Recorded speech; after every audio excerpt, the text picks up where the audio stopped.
শুরু হলো সব খবর, কম সময়ে সব খবর একসাথে। যমুনা টেলিভিশনের নিয়মিত আয়োজনে আপনাদের সবাইকে স্বাগত জানাচ্ছি। আমি ফয়সাল গীতমের। জাতীয় নির্বাচনে বিশৃঙ্খলা হতে পারে এমন আশঙ্কায় সম্ভাব্য বিশৃঙ্খলাকারী ব্যক্তি এবং গ্রুপ চিহ্নিত করে ব্যবস্থা গ্রহণের সিদ্ধান্ত নিয়েছে স্বরাষ্ট্র মন্ত্রণালয়। রোববার স্বরাষ্ট্র মন্ত্রণালয়ের কোর কমিটির বৈঠকে নির্বাচনের আইন শৃঙ্খলা নিয়ে বিশদ আলোচনা হয়। জোর দেওয়া হয় 9টি বিষয়ে: সম্ভাব্য বিশৃঙ্খলাকারী চিহ্নিত, ডিসি, ইউএনও, ওসি, এসপিদের নিরপেক্ষতা নিশ্চিত, বিগত 3 নির্বাচনে দায়িত্ব পালনকারীদের বিরত রাখা সহ সিদ্ধান্ত হয় সুনির্দিষ্ট কর্ম পরিকল্পনা প্রণয়নের।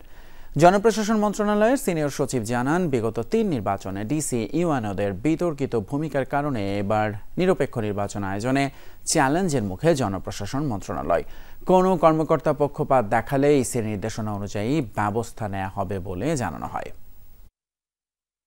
অনেকদিন অনেক জায়গায় কাজ করছি, দলীয় নির্দেশে কোনো কাজ করি নাই, এখনো করি না বা ভবিষ্যতে করবো না। প্রিজাইডিং অফিসার যদি ক্ষমতাবান থাকবেন, উনি ক্ষমতা যদি ব্যবহার না করেন তাহলেও তার বিচার হবে। সুষ্ঠু ভোট প্রক্রিয়া নিশ্চিত করার জন্য যে কোনো বিশৃঙ্খলা সৃষ্টিকারী ব্যক্তি বা গ্রুপকে চিহ্নিত করে আইনের আওতায় এনে তাদের বিরুদ্ধে কঠোর ব্যবস্থা গ্রহণ করা। আইন শৃঙ্খলা পরিস্থিতি অবনতি যেন না ঘটে, সেই জন্য আইন শৃঙ্খলা বাহিনীর টহল ও গোয়েন্দা নজরদারি জোরদার করা।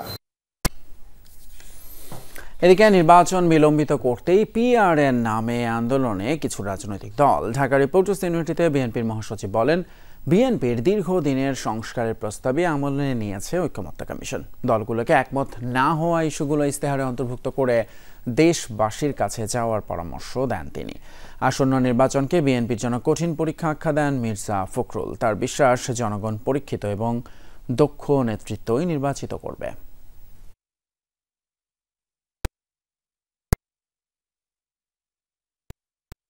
এই সামনের যে পরীক্ষা, এই পরীক্ষা কঠিন পরীক্ষা।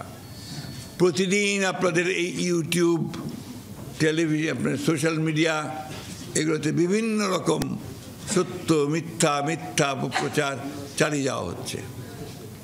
আমার বিশ্বাস যে আপনারা এখান থেকে সঠিক তথ্যটি বেছে নিতে সক্ষম। আমার বিশ্বাস এই দেশের মানুষ কখনো ভুল করে না। শাপলা প্রতীক নির্বাচন কমিশনের তালিকায় নেই। এটি তালিকায় অন্তর্ভুক্ত করা হবে কি না সে বিষয়ে কমিশন এখনও কোনো সিদ্ধান্ত নেয়নি। কথা জানিয়েছেন প্রধান নির্বাচন কমিশনার এএমএম নাসির উদ্দিন। নির্বাচনের প্রস্তুতি বিষয়ে চট্টগ্রাম বিভাগের মাঠ প্রশাসন, আইন শৃঙ্খলা বাহিনী এবং নির্বাচন সংশ্লিষ্ট কর্মকর্তাদের সাথে বৈঠক শেষে রোববার কথা জানান তিনি। বলেন, যারা এনসিপি নেতৃত্বে আছেন তারা 24-এর আন্দোলনে সম্মুখ সারিতে থেকে আন্দোলন করেছেন, তাই তারা গণতন্ত্রায়নের পথে বাধা সৃষ্টি করবেন না বলে আশা করেন সিইসি। জানান, সুষ্ঠু এবং স্বচ্ছ নির্বাচন আয়োজনে কমিশন নিরাপত্তা, অপতথ্য, এআই এর অপব্যবহার রোধে ব্যবস্থা নিচ্ছে। নাসির উদ্দিন বলেন, গণতন্ত্রের উত্তরণ সুন্দর করতে সবার সহযোগিতা জরুরি। NCP will B A problem for transition two democracy. তারা একটা নিজেদেরকে গণতন্ত্রায়নের পথে বান্ধা হিসাবে আসবেন এমন আমি মনে করি না। অন্তত এনসিপিকে আমি মনে করি না এইরকম একটা নিজের জীবন বাজি রেখে এই যে অভ্যুত্থানে যারা জড়িত ছিল তারা এই ধরনের কাজ করবেন বলে আমি বিশ্বাস করি না। হেফাজতে থাকা 15 সেনা কর্মকর্তাকে ট্রাইব্যুনালে হাজির করতে হবে জানিয়েছেন আন্তর্জাতিক অপরাধ ট্রাইব্যুনালের চিফ প্রসিকিউটর বলেন, মানুষকে প্রথমে গুম করে পরে সরকারের নির্দেশে হত্যা করা হতো। হত্যার কৌশল হিসেবে কাউকে ট্রেনে কাটা পড়তে রেল লাইনে ফেলে দেওয়া হতো, আবার কারো পেট চিরে সিমেন্টের বস্তায় বেঁধে নদীতে ডুবিয়ে দেওয়া হতো। কাউকে আবার মাথায় গুলি করে হত্যা করে হাতে লাগা রক্ত, মগজের পৈশাচিক তৃপ্ততার কথাও তুলে ধরেন তাজুল ইসলাম। এদিন ট্রাইব্যুনালে গণহত্যার মামলার যুক্তি তর্কে শেখ হাসিনা এবং তার দোসরদের বিরুদ্ধে গুম ও হত্যার ভয়াবহ তথ্য উঠে আসে। শুনানিতে প্রসিকিউশন বলেছে, ফ্যাসিবাদ তৈরিতে বিচার বিভাগেরও ভূমিকা ছিল। আমরা যখন সাবমিশন রাখছিলাম যে বিচার ব্যবস্থাকে এইভাবে ধ্বংস করা হয়েছিল এবং বিচার ব্যবস্থাকে ব্যবহার করেই বাংলাদেশের স্বৈরশাসন পাকাপোক্ত হয়েছিল, তখন তিনি এই কথাটা বলেছেন যে এই বিচারপতিদের অথবা বিচারকদের ব্যাপারেও সুনির্দিষ্ট বিধান থাকা উচিত, যাতে করে তারা এরকম ভবিষ্যতে আর কখনো হতে না পারেন। টোল আদায়ে অনিয়মের অভিযোগে সাবেক প্রধানমন্ত্রী শেখ হাসিনার বিরুদ্ধে মামলা করেছে দুর্নীতি দমন কমিশন। বলা হয়েছে, টেন্ডারের শর্ত লঙ্ঘন করে পছন্দের প্রতিষ্ঠানকে মেঘনা গোমতী সেতুর টোলাদের কাছ দিয়ে আত্মসাৎ করা হয়েছে ৩০৯ কোটি টাকা, যেখানে ওবায়দুল কাদের, তোফায়েল, আমু সহ ১৭ জনকে আসামি করা হয়েছে। অন্যদিকে সাবেক চিফ হুইপ আসম ফিরোজের বিরুদ্ধে মামলার অনুমোদন দিয়েছে সংস্থাটি। এদিন সাবেক হুইপ আসম ফিরোজ তার স্ত্রী ও সন্তানের বিরুদ্ধে ৯ কোটি টাকার অবৈধ সম্পদ অর্জনের অভিযোগে মামলার অনুমোদন দেয় দুদক। ৩০৯ কোটি ৪২,৪৫,৮৯০ টাকা আত্মসাৎ করার অভিযোগে জনাব শেখ হাসিনা সাবেক প্রধানমন্ত্রী সহ মোট ১৭ জনের বিরুদ্ধে দণ্ডবিধির সংশ্লিষ্ট ধারা ও দুর্নীতি প্রতিরোধ আইন ১৯৪৭-এর সংশ্লিষ্ট ধারায় একটি মামলা রুজুর অনুমোদন দেওয়া হয়। আন্দোলনে নামা এমপিওভুক্ত শিক্ষকদের উপর লাঠিচার্জ করেছে পুলিশ। রাস্তা থেকে সরাতে ব্যবহার করেছে সাউন্ড গ্রেনেডও। রোববার প্রেস ক্লাব সংলগ্ন এলাকায় ছড়িয়ে পড়ে উত্তেজনা। সারা দেশ থেকে শিক্ষকেরা জড়ো হন এখানে। জাতীয়করণ প্রত্যাশী জোটের অন্তর্ভুক্ত সংগঠনগুলো ২০% বাড়ি ভাড়া সহ ৩ দফা দাবিতে অবস্থান নেয়। শিক্ষক কর্মচারীদের সাথে ধাওয়া পাল্টা ধাওয়া হয় পুলিশের। এ সময় কয়েকজন আন্দোলনকারী আহত হন। দাবি মানা না হলে ক্লাস বর্জনের ঘোষণা দিয়েছেন এমপিওভুক্ত বেশ কয়েকটি সংগঠনের শিক্ষকরা। তাদের সাথে সংহতি জানিয়ে হামলার তীব্র নিন্দা জানিয়েছেন এনসিপির নেতারা।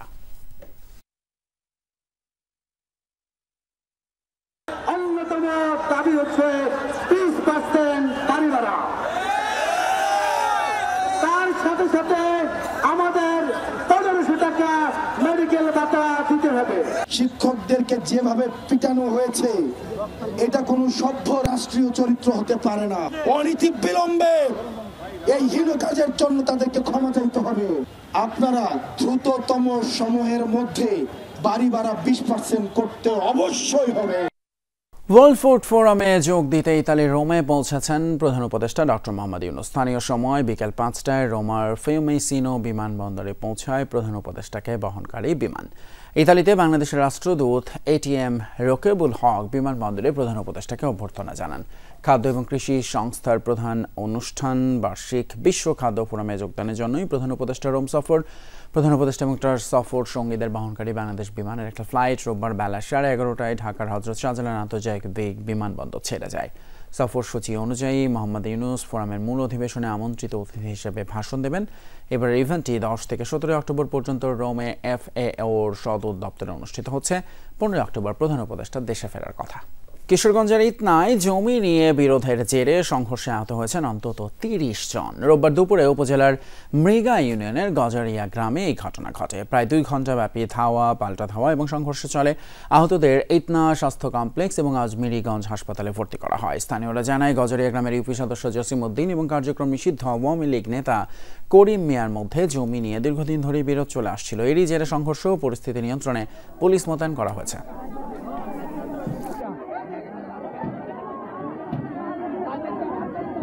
রাজশাহী বিশ্ববিদ্যালয়ের আলোচিত ছাত্রলীগ কর্মী ফারুক হত্যা মামলায় সব আসামি বেকসুর খালাস পেয়েছেন। রোববার দুপুরে রাজশাহী অতিরিক্ত মহানগর দায়রা জজ আদালতের বিচারক এই রায় দেন। মামলা সূত্রে জানা যায়, মামলায় দেলোয়ার হোসেন সাইদি সহ মোট আসামি ছিলেন 114 জন। এর মধ্যে 9 আসামি মারা যাওয়ায় 105 জনের বিচার হয়েছে। আসামি পক্ষের আইনজীবীদের দাবি, রাজনৈতিক কারণে প্রকৃত আসামিদের আড়াল করে নিরপরাধ ব্যক্তিদের আসামি করা হয়েছিল। অভিযোগ প্রমাণিত না হওয়ায় মামলার সব আসামি খালাস পেলেন। 2010 সালের 8 ফেব্রুয়ারি আধিপত্য বিস্তারকে কেন্দ্র করে শিবির ছাত্রলীগ সংঘর্ষের সময় নিহত হন ফারুক। পরে ম্যানহোলে পাওয়া যায় তার মরদেহ। সারা দেশে ডেঙ্গুতে আরও 6 জনের মৃত্যু হয়েছে। এ নিয়ে চলতি বছর ডেঙ্গুতে মৃতের সংখ্যা বেড়ে 231 জনে দাঁড়িয়েছে। রোববার স্বাস্থ্য অধিদপ্তরের হেলথ ইমার্জেন্সি অপারেশন সেন্টার এবং কন্ট্রোল রুম থেকে পাঠানো সংবাদ বিজ্ঞপ্তিতে এসব তথ্য জানানো হয়। শনিবার সকাল 8টা থেকে রোববার সকাল 8টা পর্যন্ত একদিনে ডেঙ্গু আক্রান্ত হয়ে 953 জন হাসপাতালে ভর্তি হয়েছেন। স্বাস্থ্য অধিদপ্তর জানায়, 24 ঘন্টায় ডেঙ্গু আক্রান্ত হয়ে ঢাকা সহ দেশের বিভিন্ন হাসপাতালে ভর্তি হয়েছে 953 জন।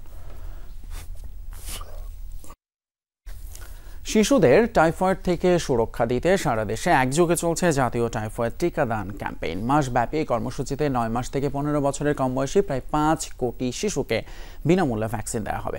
আজিমপুরের স্যার সলিমুল্লাহ মুসলিম এতিমখানা কেন্দ্রে রোববার টাইফয়েড টিকাদান ক্যাম্পেইনের উদ্বোধন অনুষ্ঠিত হয়। অনুষ্ঠানে প্রধান অতিথি স্বাস্থ্য ও পরিবার কল্যাণ উপদেষ্টা নূরজাহান বেগম ক্যাম্পেইনের উদ্বোধন করেন। এখন পর্যন্ত 1,68,00,000 রেজিস্ট্রেশন হয়েছে। 12 থেকে 30 অক্টোবর নিকটস্থ স্কুল এবং 1 থেকে 13 নভেম্বর টিকা দেওয়া যাবে কমিউনিটি ক্লিনিকে।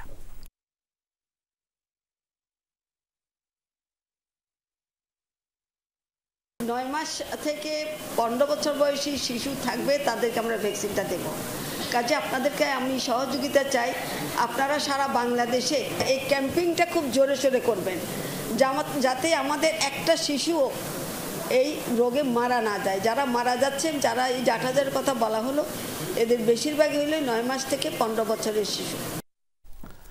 চট্টগ্রামে থানায় সংবাদ সংগ্রহের সময় যমুনা টেলিভিশনের স্টাফ রিপোর্টার জুবায়েদ ইবনে শাহাদাতকে আটকে রেখে মারধর এবং হেনস্থা করেছেন সিএমপি ডিসি আমিরুল ইসলাম।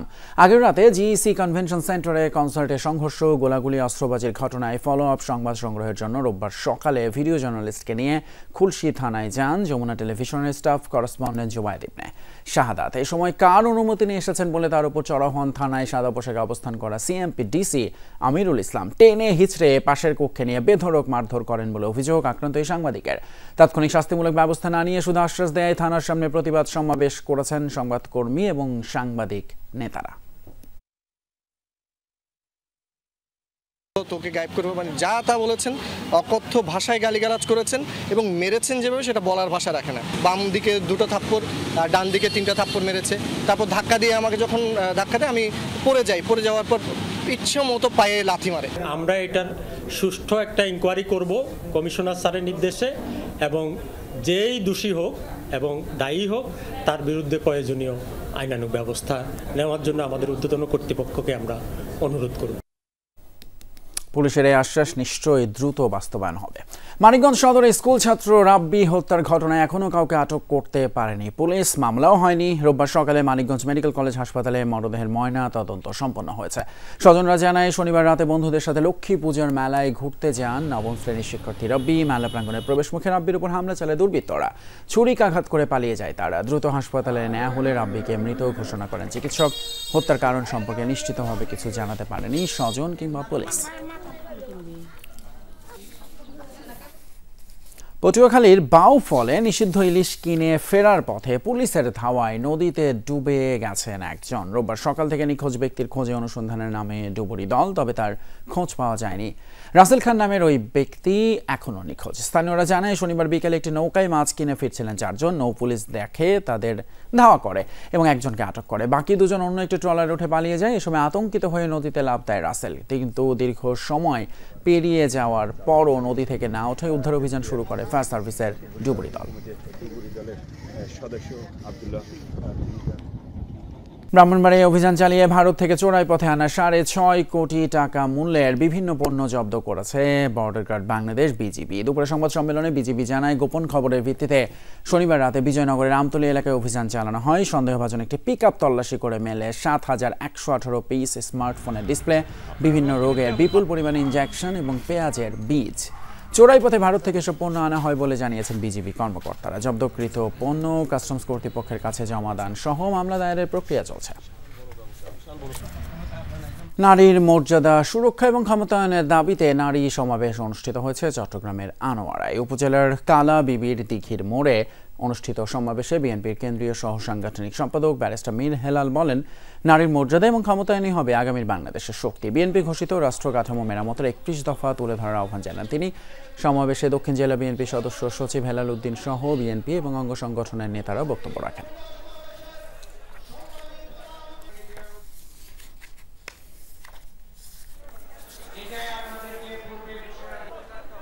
চাকরি প্রত্যাশী এবং খ্যাতনামা প্রতিষ্ঠানের মধ্যে সংযোগ ঘটাতে চট্টগ্রামে ইস্ট ডেল্টা ইউনিভার্সিটিতে অনুষ্ঠিত হয়েছে ইডিইউ প্লেসমেন্ট ডে তথা জব ফেয়ার। দেশের 36টি নামী প্রতিষ্ঠান, 5টি আন্তর্জাতিক বিশ্ববিদ্যালয়, প্রায় 1000 চাকরি প্রত্যাশী গ্রাজুয়েট এই আয়োজনে অংশ নেয়। মেলায় ক্যারিয়ার সেশন, নন স্পট ইন্টারভিউ এবং কর্পোরেট ব্যক্তিত্বদের নিয়ে প্যানেল ডিসকাশনে ক্যারিয়ার পরিকল্পনা এবং চাকরির বাজার নিয়ে আলোচনা করা হয়। এ সময় ইস্ট ডেল্টা ইউনিভার্সিটির প্রতিষ্ঠাতা চেয়ারম্যান সাইদ আল নোমান, উপাচার্য নাজিম উদ্দিন সহ অনেকেই উপস্থিত ছিলেন।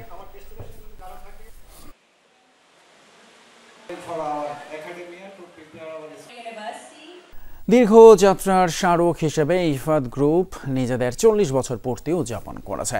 ধামরায় অবস্থিত ইফাদ ফ্যাক্টরিতে আয়োজিত হয় অনুষ্ঠানে উপস্থিত ছিলেন ইফাদ গ্রুপের চেয়ারম্যান ইফতেখার আহমেদ টিপু এবং অন্যান্য শীর্ষ কর্মকর্তা ও কর্মীরা।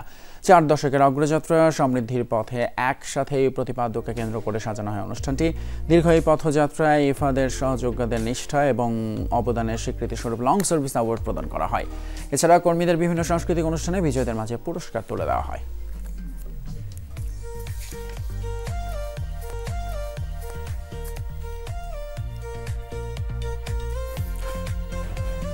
নতুন প্রজন্মকে ধর্মীয় এবং আধুনিক শিক্ষার সমন্বয়ে গড়ে তোলার লক্ষ্য নিয়ে রাজধানী ভাটারায় আনুষ্ঠানিকভাবে যাত্রা শুরু করল তাকওয়া ইন্টারন্যাশনাল ক্যাডেট মাদ্রাসা। রোববার রাতে ভাটারা সোলমাইড এলাকায় মাদ্রাসার উদ্বোধন করেন হেফাজতে ইসলামের মহাসচিব সাজিদুর রহমান। এ সময় তিনি বলেন, ধর্মীয় শিক্ষা ছাড়া সুনাগরিক গড়ে তোলা সম্ভব নয়।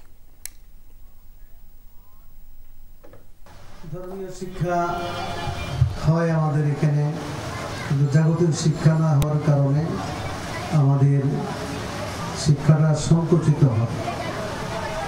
অতএব যোগ উপযোগী শিক্ষার জন্য ধর্মীয় শিক্ষার পাশাপাশি জাগতিক শিক্ষার প্রয়োজন।